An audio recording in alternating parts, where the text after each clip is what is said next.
Our session now is going to be Sounds of Hidden to Found. We are going to be hearing from Allison Walker and Rebecca Dilella as they look at a game that only uses sound. No visual component. Very interesting. Let's go.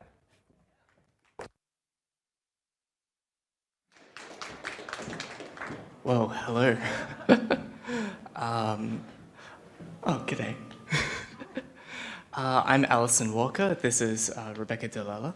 And we made a game in 2020. Well, it's more of like a tech demo about using no visuals and just kind of, thank you, kicking around in the world and listening to nice things. And it's called Sounds Hidden to be Found. We made it mostly as an experiment because after a bit of research, it turns out that there are not really any fully 3D walking sim audio games. So for those of you not in the know, an audio game is a video game without visuals, specifically for blind people or for those of us who are just interested in just listening to things and not looking at stuff. So we had grand plans for the whole thing, and inevitably when you're making an experiment, things go wrong, things go right. So in this talk, I think we're gonna just kind of talk about what we learnt and maybe how you all can take the lessons that we learnt and run with them and make your own audio game, or bring them to other games that are non-audio games and maybe think about accessibility in those games and what we as sound designers can bring to the table rather than maybe relying on coders and designers to bake that into their games from the get-go.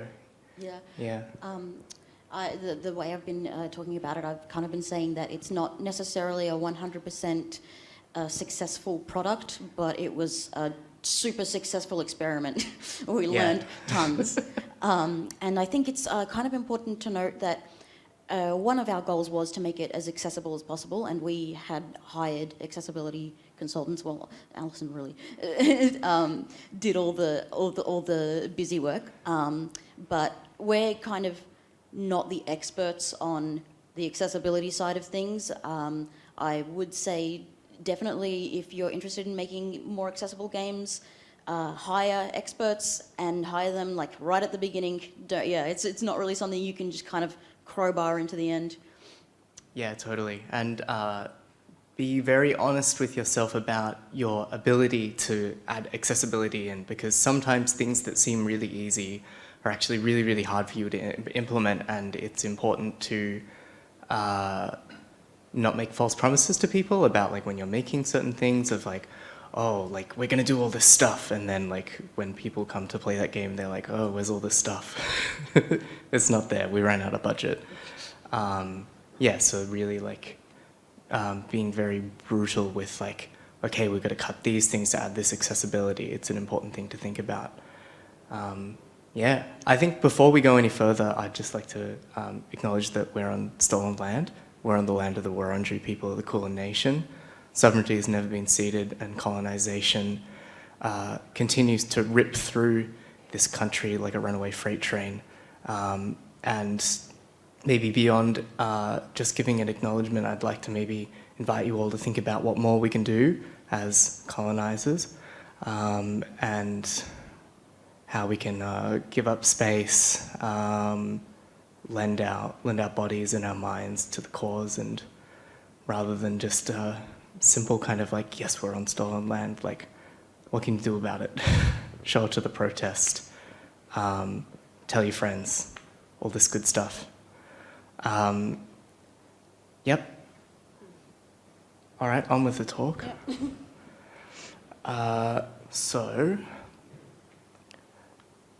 let's talk about what the game actually is. The game is extremely boring. But this is a map of all of relaxing. It's relaxing. It's relaxing. This is a map of where all the vaguely important things are. So just to give you a kind of like bearing on everything, at the bottom here we've got where the player spawns. In this middle section, we've got a pathway which gives like a timbre kind of sound as you roll over it. The player is like a little robot on wheels. Then to the left of this giant pathway is a zone of cicadas that are kind of spawning around the player, and when you get close to them, then they stop chirping just like cicadas would in real life. And then to the right, there's some odd beeping. Who knows what that is? You got to play it to find out, I guess. And then up to the top right, there's some static noise from a distant radio, and as you get closer to it, it becomes more and more sort of legible as some just nice guitar music playing through it, and you'll discover a shack. And right at the top of this pathway is an area full of chimes and a giant chime set that the player can knock into and play some music and just have a bit of a fun time making their own kind of harmonic progression and melodic progression, and just having a nice relaxing time. One of the main mechanics in the game is waiting around. So if you wait around in certain places, the audio will kind of swell up around you, and you'll discover a track if you wait around in specific zones. There's also a drain system that runs underneath everything as it acts as a kind of like fast travel between stuff. And there's like, of course, different reverb zones and stuff all across the map for where you are in space. And we'll talk a bit more on that when we get to the navigation portion. And then I guess let's talk about what we messed up. Because this is a talk all about what we've learnt, so I thought maybe we should talk about what we objectively failed on. So the first one, there's no narrative. You just rock up in this world. There's no reason given for you to be in this world. You're just there. It's confusing. Why am I here? I think about that a lot. I'm here to talk about this game. That's why I'm here. What's even the point? I can hear stuff in the distance and I'm going towards it, but what am I? Yeah. What am I trying to achieve here? Yeah. It doesn't. Yeah, it doesn't tell you exactly. It's a metaphor for life. Yeah. We're existentialists here. We have fun. The next problem that we ran into is boring gameplay. You just kind of roll around and you wait around, and if there's no point given for you to roll around and wait around, and it doesn't even tell you to wait around and roll around, then people get bored really quickly. The other part of that was that we didn't implement any clear goals into things. So those zones that are in there, that's just kind of it. They're there. No one knows about them. You're not told about them. They're just there. Yeah, there's no real end point, and there is something to be said about kind of meditative games and spaces where you can kind of sit by yourself for as long or as little as you want. But in this kind of project, we were kind of aiming for a little bit more of a game, I guess. Yeah. Yeah, a little bit more of a point. Yeah, we kind of missed a little bit. Yeah, and that's fine. It's an experiment. We got bogged down more in the technicalities of things than we did actual gameplay because, as we discovered, making an audio game in full 3D and making it legible is hard. So our next problem, getting more into the technicalities of everything, is that there was a massive empty space and it took ages to walk anywhere. And in visual games, sometimes it's fun to go on a really long walk somewhere. I don't know about you folks, but when I play RPGs, I'm turning on that walk setting and just walking around being slow. And it's nice because you can take in the environment and all this kind of stuff. But in an audio game where you don't want things to get bogged down necessarily by too much information, it's really easy for things to feel way further away than they actually are. And even if you just close your eyes and listen to whatever room you're in, it starts to feel bigger than it is. Things feel further away and the world feels emptier and less interesting, kind of. Yeah. When you could. Yeah, for us, less interesting at Yeah, least. I mean, in the game. It's Yeah, totally. not, yeah. Yeah. And our next problem was that we had an over-obsession with realism, or more specifically, I had an over-obsession with realism.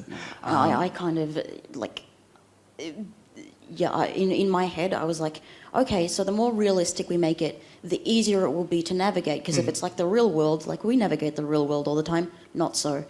Not so. Totally. It makes things way harder. Yeah, it's actually interesting how much the design principles of visual games of like, oh, you have to spoof some things and make some things a lot way larger than life is like still true in audio games. And if anything, I think it's more true. I think I was just hoping that the subtleties of everything would come through like the subtleties of real life do, but they really don't. Even if you try and like cram them in there. Our next big problem, doorway navigation and corridor navigation. If you don't know that there is a doorway somewhere, how are you going to get through it? We tried so many different things. We were like, okay, maybe we can like have a sound playing like in the doorway and something like just outside, so that you can kind of triangulate your position. But then it's hard to tell whether you've actually gone through the door or not. Like it's. Yeah, even with different reverb zones and stuff like that, it's so subtle, I think, to people who aren't sound designers. It's really obvious to me because I'm listening out for that kind of stuff all the time. It's not obvious to anyone else that you've crossed through a threshold. So moving between spaces is a thing that I think we take for granted in visual games, and in audio games, it's like you have to like bake it in to the area. You have to really be distinct with what you're doing with that. And then the other part of this is corridor navigation. When you're walking down a narrow corridor, it's really hard to know if you're going straight or not, because inevitably when you can't make slight adjustments for, oh, I'm about to knock into the left wall, oh, I'm about to knock into the right wall, you just kind of bump into the walls constantly. Kind of ping-pong your way through the corridor, and it kind of gets frustrating. Yeah, it gets really annoying. You can't just, like, if you've got a system in place where the music swells and changes as you move down the corridor, your player's not going to take note of that because they're just getting frustrated that they're bonking into stuff all the time. And, you know, these things seem quite obvious, but we've figured out that there's some really interesting ways you can get around them rather than just flat out, like flat out ignoring these things or not putting them in. There's some really like fascinating workarounds that we found. Our other failure was the ultimate circular room trap. Rooms that are circles are bad. It's so hard to, I don't know about you, but when I was playtesting it, I get trapped in the ominous beeping is actually just like a giant circular room, and it's so hard to get out of. It's very hard. Because when you bump into a wall, you kind of, in your head, you know, most walls are flat, so you kind of, like, the player's never seen the, like, sketch of the map we made. Like, they don't know it's circular. They're gonna assume that it's flat. It's so hard to, like, because if they just like, oh, I'll just step to the side, and then they hit, like, the curve bit, and then it just gets more and more confusing from there. Yeah, they end up like grinding up against it and kind of like curving around, and then their direction and orientation is thrown off. It's just an absolute nightmare to deal with. Our other failure is that some objects are not telegraphed. Things like trees, they make wind sound, and they are locational, but it's really hard to know exactly where a tree is. And often we had a lot more trees in the game, and then we took them all out because the player would just end up like smacking into a tree. Oh God, I've bumped into something. What have I bumped into? Is that important? Is that not important? Oh God. Because you don't get any like touch information or smell or anything. Like it's just audio, so it's like you don't know if you've bumped into a wall or a tree. Yeah, you kind of don't get a warning about it either. You just like suddenly you're like rolling along and like, oh, it's so nice, and then like bonk, donk. And it can be kind of jarring. Yeah, it's really annoying. So other audio games solve this by just like flat out ignoring colliders. Like they just remove colliders completely, and that works pretty well. And then our other problem, which is more of a mixing problem, is that there was too much dynamic range. In real life, we are able to pick up on like softer subtleties like quite easily, and then when something loud happens, it's shocking, but it's not always painful necessarily. But when you're using headphones and you've got something really, really quiet and you're turning your volume up and you're turning your volume up and then like, oh my God, it's a jump scare. Like, oh my God, I've knocked into a wall, and it's like immediately at the like top range of how loud something can be. It's very frustrating. But it's very tempting to want to add all of the nuance of like how far something away is by putting it like right down as soft as it can be. And again, that like obsession with realism that kind of doesn't actually translate as well as you might think into the digital world. Yeah, totally. And then I guess moving along, our successes. Yay. Yeah, we did do some something stuff right. did work. Yeah, we did do something right. So our player movement feedback was really, really good. Do you want to talk more about our character? Because you did a lot of work on the colliders and so on. Yeah. So the character is, we didn't like design it visually or anything, but we were like, okay, it's a little robot, it's got wheels, so when you move around, you can hear the wheels rolling along the ground, and that gives you feedback on how fast you're going, what kind of surface you're rolling along, and I've gotten a few questions just from people asking, like, but how do you actually like move? You move just through like the way you would normally move in a video game, WASD or arrow keys or an analog stick. Often sticking to the most familiar kind of mechanics and inputs that you can will make unfamiliar games a lot easier to pick up for people. And one thing that I worked on quite a lot was when you collide with something, you get the angle of collision and you can hear exactly where you've collided with it. So if you kind of bump into something to the side, you can tell like, oh, okay, it's not in front of me. I can just move like this way a little bit. Yeah, that was really handy. We also have like information for what material you're bumping into. It doesn't always come across, but you can just have different collision sounds and stuff like that. When the player's like going up a hill, then the motor kind of like it tries a bit harder and it slows down. You can hear, you have this constant feeling of feedback, and I think we did a good job on that. And I think it would be interesting to see someone try that with footsteps, because the reason that I didn't want it to be a human player with just regular footsteps is like, how do you give information that you're like going up a hill or down a hill? Like, do you make it that they step differently, but how does that come across to the player, or like what's the deal? How does that go? And so like the rolling in the motor gives tons of feedback and tons of information. Our other success was clarity of direction, and I think this is actually really easy to achieve. You just have to have a lot of points of interest around the place that you can always kind of navigate your way towards very quickly. I think I might just speed through the rest of these. It's a nice feeling to sit and listen to everything. I think our ambiences are quite nice. The listening to like the trees blow in the wind and the birds kind of like sing around you, and being able to honk your horn and a bird will respond to that is fun and nice. And then having like the music swell up and kind of like morph around you is also a really good it's a really good feeling. The cicada zone is actually like concise and is fun and cryptic in the right kind of way. So there's these like kind of different sounding cicadas. They're sort of lower in pitch. You can go and collect them. If you collect 5 of them, then a council of cicadas spawns around you and plays a song for you. Oh, mystical.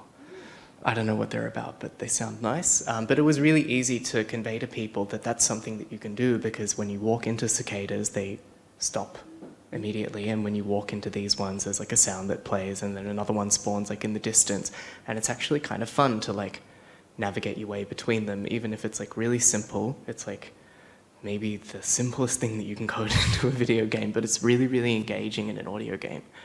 Yeah, it's interesting what becomes engaging and disengaging when we remove visuals.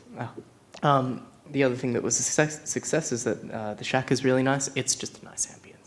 I'm just proud of Yeah. it. There's Yeah. there's some poems in It's there. very good. And we did some really cool stuff with there's a character that reads out a poem, but they're really, really reactive to the player, so the player can interrupt them, they can respond to them, and we'll talk about it very soon, but I coded it entirely in Fmod, so there's no like C#, like you didn't have to get into the guts of any of like this kind of like object or anything. We didn't have to code any extra like script or logic. It's just entirely within middleware, which I think is excellent for me. Yeah, it gives a lot of power to. Yeah, Yeah. totally.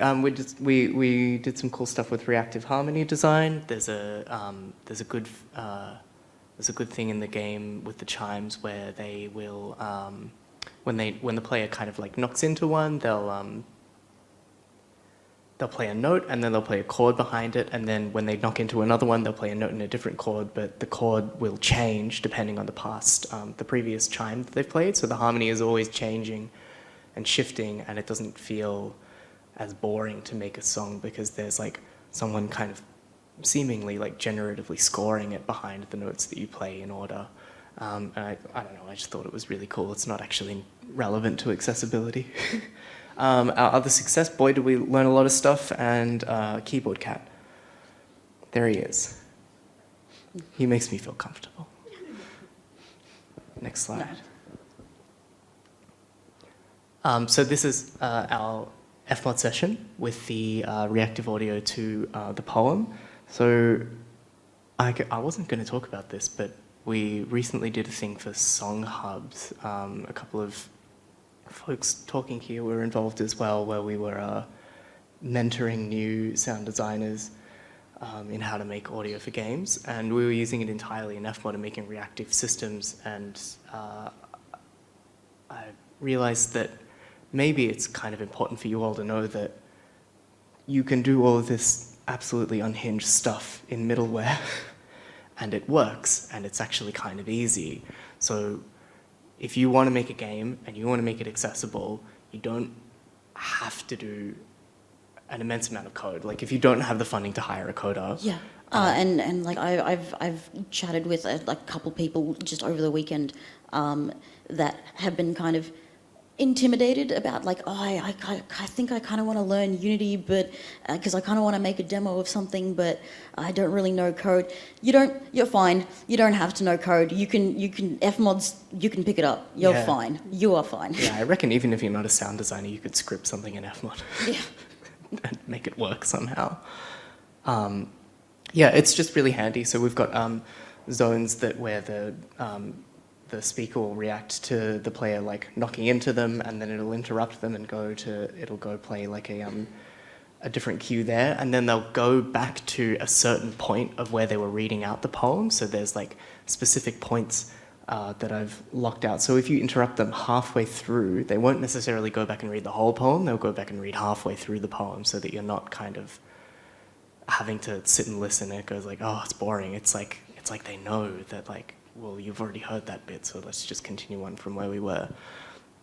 Yeah, it's just fun and easy, and if you are wanting to make an audio game, I would highly recommend you pick up Fmod and just have a go at figuring out how you can make things more reactive, because the game wouldn't be possible without this kind of middleware, like at all. Like I don't think I'd bother, actually.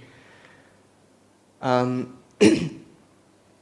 I think we're going to talk about some more specifics about the navigation and about, I think we've talked a lot about the character feedback sound effects already, actually, so yeah. Maybe maybe we'll just skip that. But yeah, I think talking about points of interest is maybe more relevant. So with all of the different points, what we found is that it's important for them not to just be like in a straight line or something like that. It's actually really important for them to be like far away around in like a triangular position. And this might seem obvious, but if you get too far away from one of them and you can't hear them anymore and you can only hear the thing in front of you, then suddenly your whole like point of like understanding of the world just like, it's gone, because you don't know how to get back to that other one. Points of reference. Yeah, so having at least two other sounds that you can locate in space at all times that are like behind you and not the thing that you're going towards is really, really important for feeling like you are in a real area.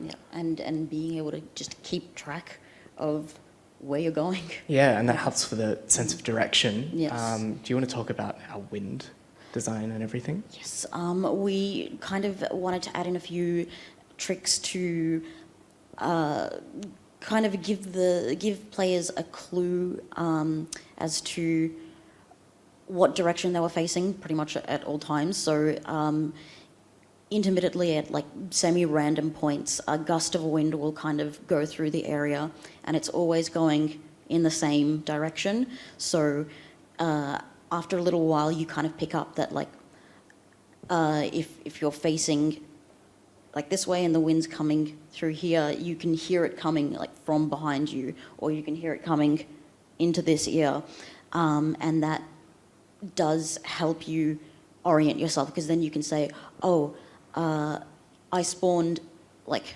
back there where the wind is coming from.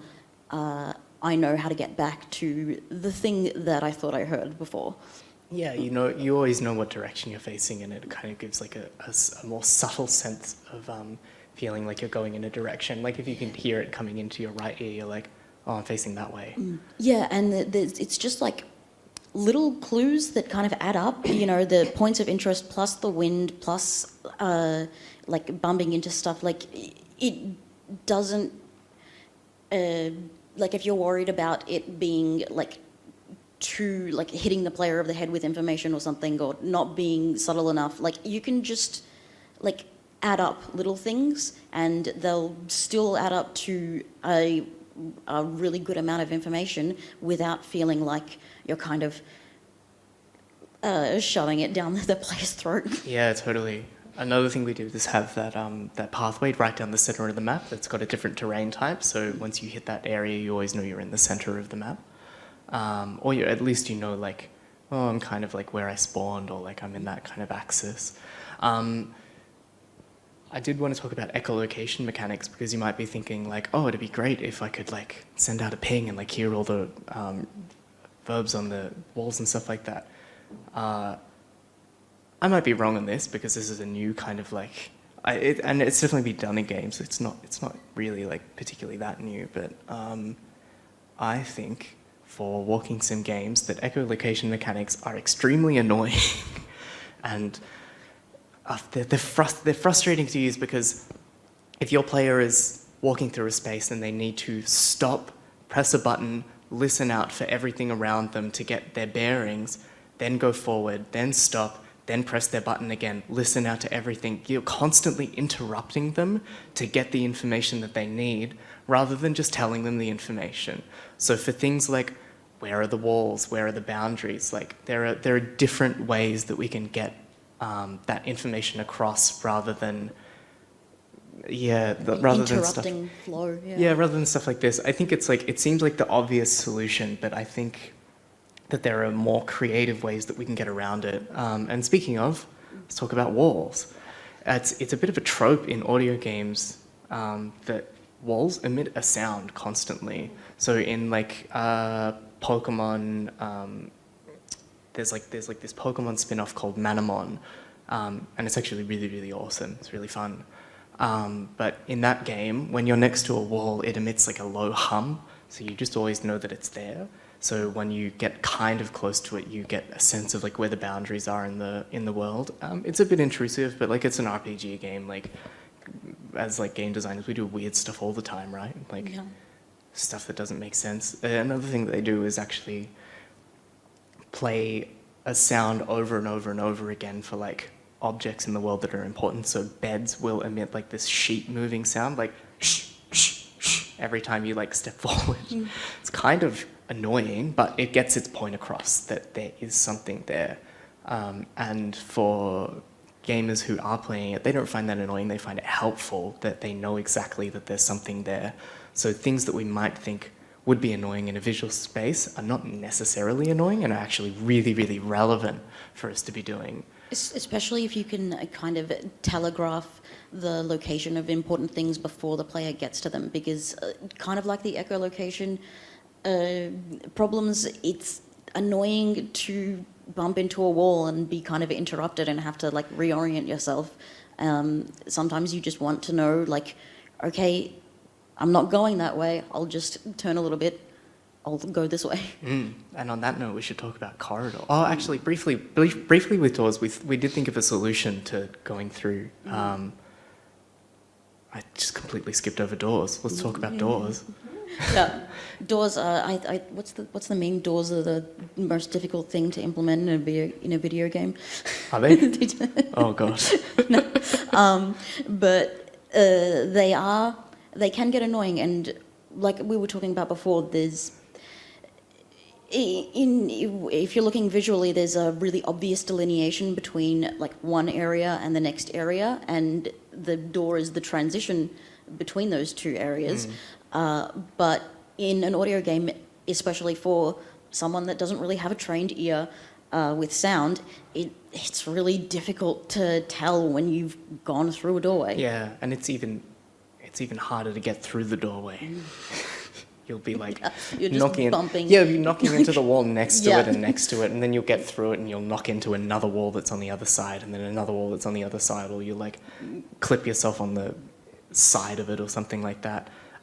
So maybe I think a solution that we thought of afterwards, which there's a couple. One, don't have doors in your game. Or two, use cutscene doors, like in The Legend of Zelda. When you get to a different boundary in an area, like you get to a door, and then Link immediately just goes like, "I'm gonna open this door for you." There's a little cutscene that plays, and then you're on the other side. There's like a, and then the sound changes. Wow, you're in a new area, and that would be really easy to implement, and we should have done it, and we didn't, and I'm sad that we didn't. I'm so sad that I thought about this afterwards. But this kind of like really heavy-handed, like this is what's happening is really necessary. Yeah, I think for our next iteration of this experiment, I don't want there to be any doors, but you all might come up with some more interesting ways to get through doors and to think about like transitions into other spaces. Yeah, our next biggest thing was corridors. Yeah, again, it can be really annoying to just like ping pong your way through a corridor, but we might go, like, we'll probably reiterate this later, but like in an audio game, the player can't see what you're doing, the player can't see like which direction the camera's facing. You can just move them into a straight line. You can like, there's so many things you can do that you can't do in visual games. You can teleport them without telling them and just have them seamlessly go where they need to go without sacrificing the kind of feeling of freedom that the player has. And particularly with audio, because you can just crossfade the area. You can't crossfade a visual cut. Yeah, yeah. And like in visual games, like it can be kind of annoying to have the camera like taken away from you and like turned in a direction. Yeah. But you know, in an audio game, they can't tell. Yeah, you can just do it. You can just do it, and Yeah. this is like a thing that happens with a lot of other visual games, right? It's like a magic trick. There's a lot of stuff that happens in the background to help the player on their way, like aim assist and all this kind of stuff in like shooters and things that like people might never know about unless they play like extensively and really get to know the game. But it helps them. Yeah. Same with this. It's the same kind of concept. I think one of our solutions for corridors was putting just up invisible walls. So if you're going mostly straight, but you're kind of like at a very obtuse angle to the wall, there'll be a second invisible wall that just stops you from hitting the other wall, and it doesn't give you a sound. It seems like you're just going forward. There's no way that you'll ever know that you're not just going forward. But then if you do decide that I want to bump into that wall, you can. You can go at a more acute angle, you'll end up at the wall, you'll smack into it.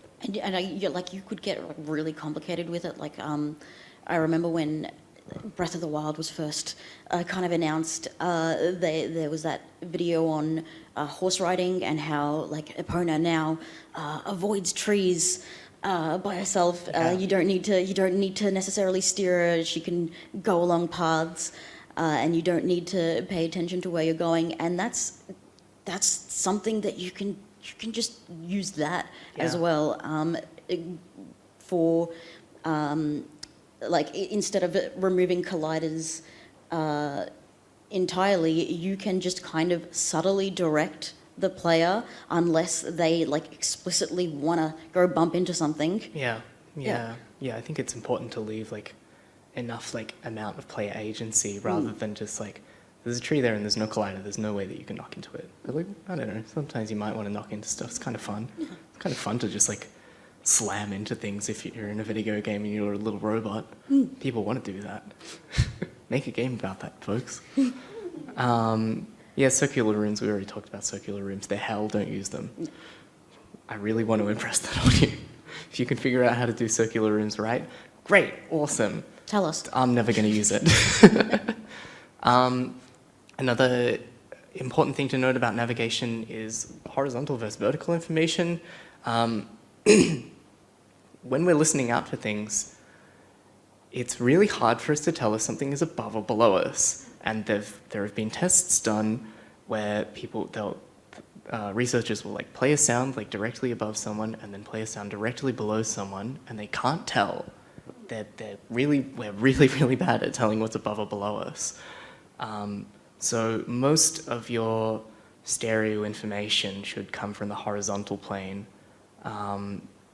rather than the vertical plane. So if you wanted to do things with vertical information, it's important to use clues that we know are above us. Birds are above us, planes are above us, the wind is above us. These are all things that like we just assume that they're above us, but like in the actual stereo field, they're like not at all. They're only in the left and right. So when you're making a 3D environment, everything kind of has to exist on this like horizontal plane and like not on the vertical plane at all when you're trying to like give navigational information. The player can't tell that there is something up that way. They can only tell that there is something directly that way. Yeah, I think maybe we'll just speed along because I realize we're running out of time. But The last point there. It kind of important to remember you're not only designing a way to navigate a 3D environment, you need to design a way to navigate UI and menus.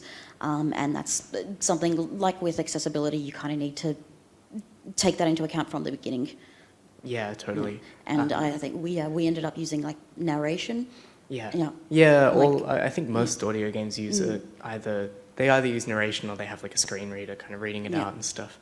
But yeah, there's an interesting menu design that you can do that I found out recently is that if you have all of your menu options assigned to the stereo field, so your first option is entirely in your left ear, and you've got three options in your menu. Your first option would be in your left ear, your second option would be dead ahead, and then your last option would be entirely in the right ear. So your player always knows how many options there are in the menu when they hit the menu for the first time. They always know where they are in the menu, and it's just this nice sense of prediction that you can give. If you can give your player as much prediction as possible when they're navigating a space, then they'll enjoy it more. Again, like little bits of information that just add up to the bigger picture. Yeah, totally. And I think we've got just a GIF of someone navigating the shack. And also, this is another problem. If you have bugs in your game where you leave a box without a collider and then you let your player get stuck in a zone that they're not supposed to be in, how are they going to know? If you have bugs in your game, in your 3D environment, they're not going to know. You have to make everything really, really robust. Like you see them there, like kind of like sneaking into this like... Yeah, just like grinding along the wall and then... Yeah. And now they're just stuck. Yeah, totally. You can also see that constructing a game like this is really simple. You only need to use boxes, really. Yeah. I think we've got a video here about just navigating through the cicadas that we'll play.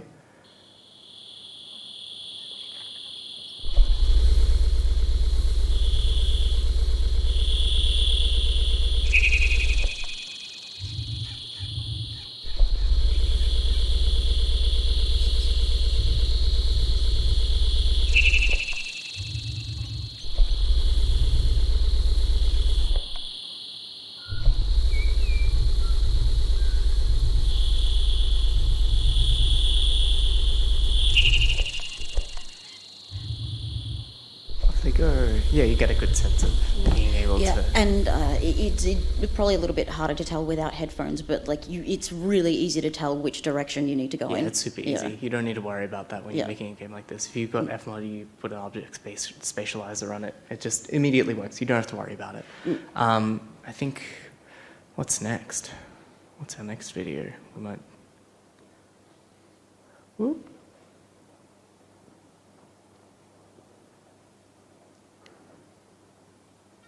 I forget what this one is. Oh. Oh yeah, that's the birds responding to the horn. Yeah. Yeah, you can add like nice little ways of interacting with the environment. And I think we've got a chime coming up. Oh yeah, is it the giant chimes? Yeah.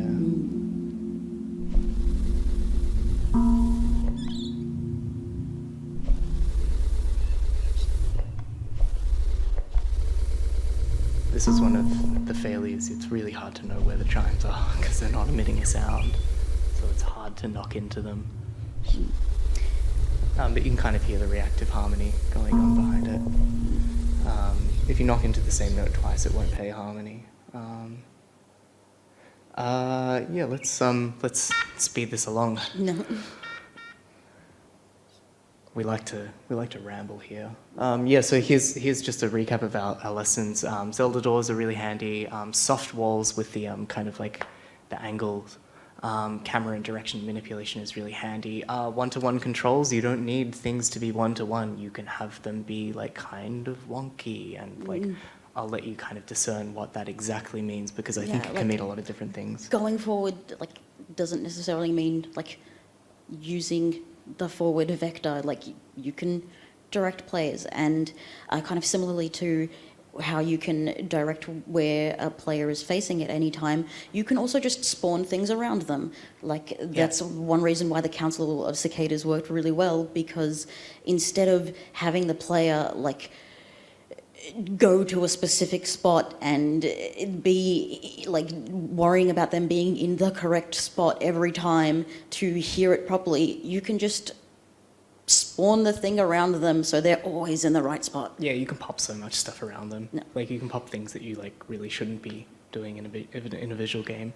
I think, yeah, we don't really have a lot of time to talk in depth about these things, but there's a lot of strengths in audio games that I think is important to think about, and it's important to avoid traditional video game design of things you kind of need to unlearn stuff you know about making visual games. Yeah, totally. And one of the big things that we learnt was that when we were making it with visuals, like we're in Unity, we're navigating by like seeing the robot like move around. That actually like stopped our ability to look objectively at how to navigate things. So making the game from the ground up, you can't see anything. You have to always navigate with audio, like to playtest is really, really important. Playtesting with visuals like ruined our ability to be objective. So when we gave it to other people, they were like confused and they were like, I don't actually know how the hell I'm meant to like get from one place to the other. And we were like, okay. I think there was one point where like in the like fast travel drain system, one of the accessibility consultants was like, I don't understand where I am here. And you're like, well, that's a drain. And I think he said, I've never been in a drain. I don't know what those sound like. Yeah, hands up how many people have been in a drain. No, just me? Oh, yeah. Just a little bit of a drain. Yeah, it's really important to maybe think about like that kind of spatial design. Like I've been in a lot of drains. Yeah. Anyway, so another part of that is avoiding 3D geometry, because if your player gets in this game we use entirely 3D geometry, but if you play, it's really easy for your player to get stuck on things, and if there's a lot of bugs in that kind of way, it's bad. Yeah. So if it doesn't need to be there, like if there's like no point where it's kind of giving audio information, like it probably doesn't, like unless you're specifically wanting to use a collider to trigger something, you probably don't need any. You probably don't need any colliders. Yeah, totally. Another part of that is avoiding clutter. don't have a lot of things. Have a lot of sounds, don't have a lot of things. Don't have a lot of things that people can bump into and knock around and get frustrated by. And the last one is esoteric control systems, question mark. I think that there's a lot of room in audio games to be making really, really weird controls. And people are doing it in other games. There's a lot of them, but I think it's just something that we didn't really think about too hard because we're making a narrative game. We want the controls to be really simple, but I think there's a lot of design space for that kind of stuff. So maybe just like keep that little like seed kicking around in your head. Yeah, because it's always like you've got the information of like just audio. You haven't got any visuals, but you can make use of other stuff like you know where your hand is even when your eyes are closed. So if you're in VR and you've got a VR controller, you know. You've got another point of reference.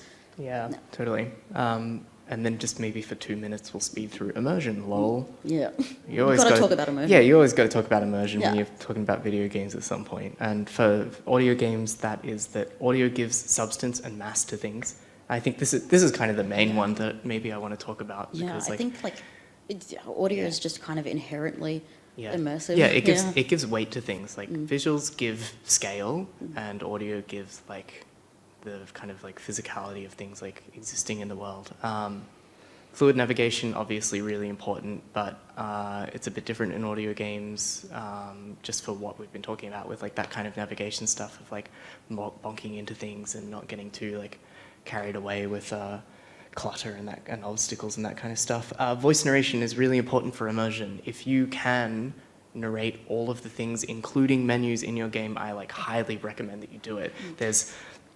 Screen readers are functional, but they don't impart story onto your game. And I think if you have good narration, it like tells the player a lot about what experience they're in for. So even if you do it yourself, great.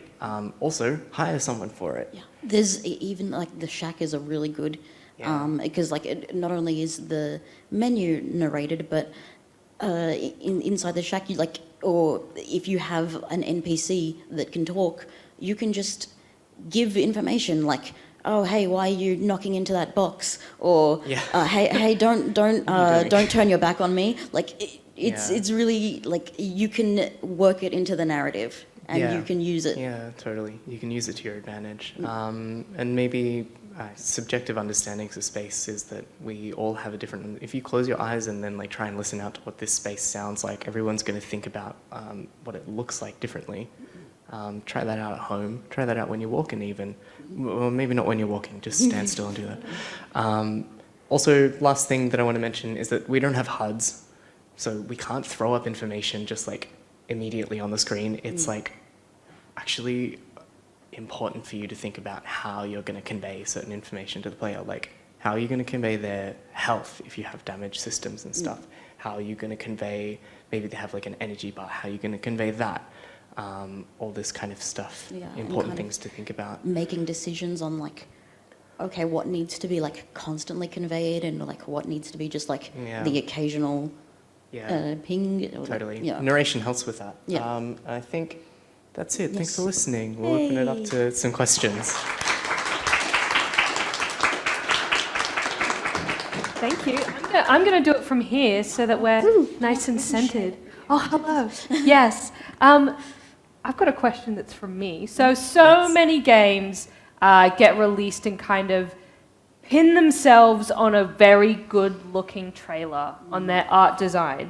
So is that something that you have to consider from a sound perspective when you're putting forth the game and making really, I don't know, good-sounding sound effects in a trailer? Yeah, absolutely. I think it's easy to just like get one of the tracks of the song and then like have a narration over the top of it and just have everything really like crunchy and impactful, or like nice and smooth and kind of beautiful if you're making something like that. I think the big thing with trailers is you just kind of want to amplify the strengths of whatever you've made. So like if it's got really good art, you showcase the really good art. If it's got really good audio, you show off your really awesome audio. Yeah, like narration probably helps a lot. We didn't actually do a lot of marketing or anything because by the end of it we were like, this is more of a prototype than an actual like full release game that we want to put out into the world.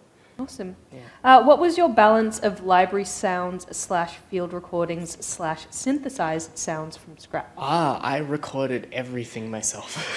She went nuts. It was amazing to watch. Yeah, ask me about trees. Yeah. I'd log on to Zoom for a meeting, and like she'd be in her room but like surrounded by leaves, and she'd be like, "Yeah, I went and collected the exact species of tree that branches from the exact species of tree that I wanted, so that I could record it." Do their leaves sound very different? No.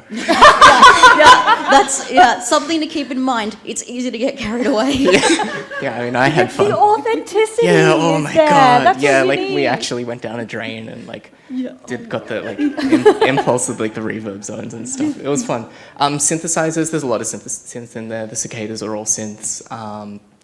There's a lot of like effects on the narration to give like kind of flavor to things. And a lot of the music is synthesized as well. Yeah. Awesome. Oh, where can I play your game? Oh, it's on itch.io Yay. / oh god, I have to spell it out. Sounds hidden to No, it's / my horrible username handle, which is lasagna, but it's LASNGNGNA. I'm sure you can tweet one of them Yeah. to find Yeah, out. go to my Twitter and it's in the bio. I'll be wandering around for the rest of Games Week. If you see me, just tap me on the shoulder and I'll direct you to Allison's Twitter and for and those- the itch Once page. again, be like, and lasagna spelled how? Yeah. Beautiful.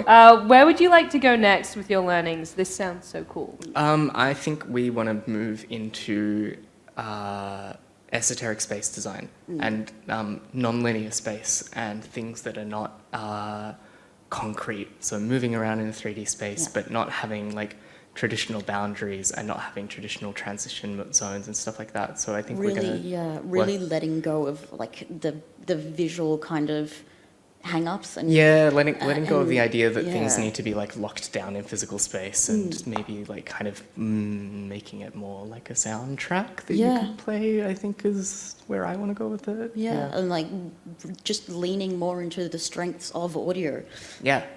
How do you communicate in front / behind information as opposed to left / right using only stereo?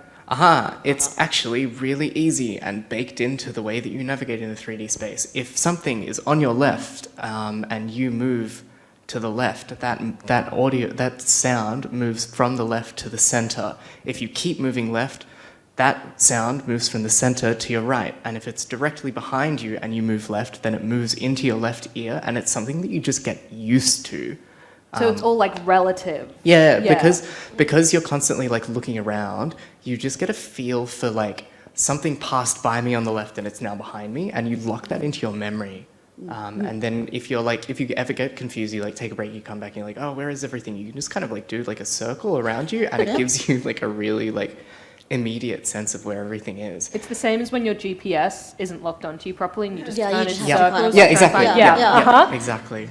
When you're lost on Smith Street, you can't find, I don't know, your lunch or something. And last one, what would you like to see more often in games in terms of accessible audio? I would love to see more important. Actually, you know what? I would love to see more auto navigation. That's what I would love to see. But it's all well and good for us to say that there is something over here and it's easy to go like, oh, you can hear it over there and you can go there and all that kind of stuff. It would be great to have games have more like navigation to the important thing. Then you have to do the challenge or whatever of the game, and then it just kind of like bips you like here and there. And that's like, you know, I imagine that would be like quite a hard thing to code in, but I would love to see it, and I think it would be really helpful for more folks being able to play people's games, because navigation is like the #1 hard thing to do. Yeah, and I think that just in general, I'd love to see more attention paid to accessibility, you know, like right from the start of development. Yeah, go hit up Brandon Cole. Yeah. Awesome. He's got a Twitter. He'll help you out. Oh, and the other thing, Screen reader support. Yes. Yeah, make your menus be able to hook into screen readers, and everyone will thank you. It's the Style easiest thing that is you can do. great, but don't sacrifice clarity. Yeah, clarity is the most important thing. Thank you so much.